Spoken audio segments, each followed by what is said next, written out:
कजरार धार मोर दिल ला कर दे बेकरार। पहिली नजर मजे मया लागीस ओही मया डूब गे मोर संसार।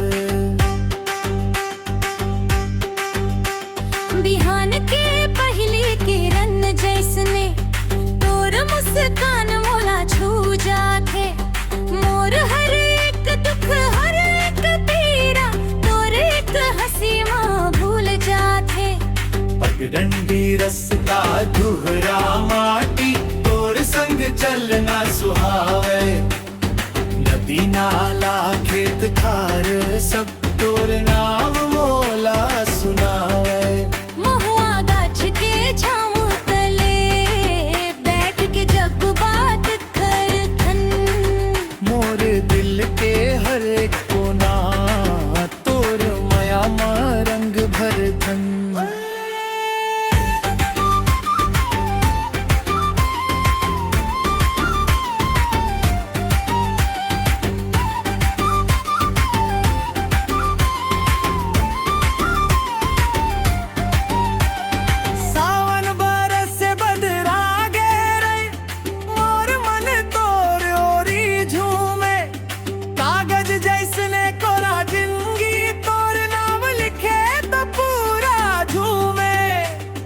पायल के छन छन ममा मोर दिल के ताल बसे।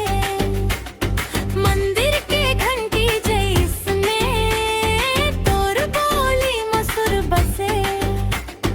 मायके के लाज बबुआ माँ सबके मोल मोला मालूम है। लेकिन तोर माया बिना मोर दुनिया एकदम मधुर है।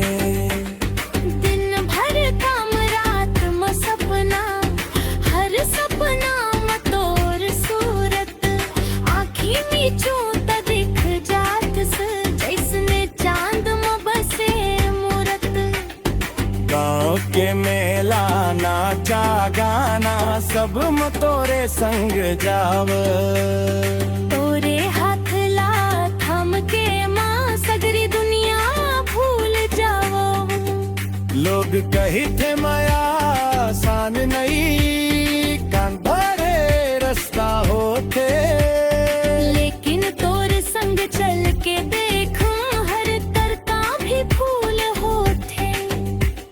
सुख दुख रोना हंसना सब तोरे संग बाटूं। मोर हर एक जन्मा तोर नावला अपनावन। अगर भाग माँ सो लिखे तोरे कंधा मरो जाव।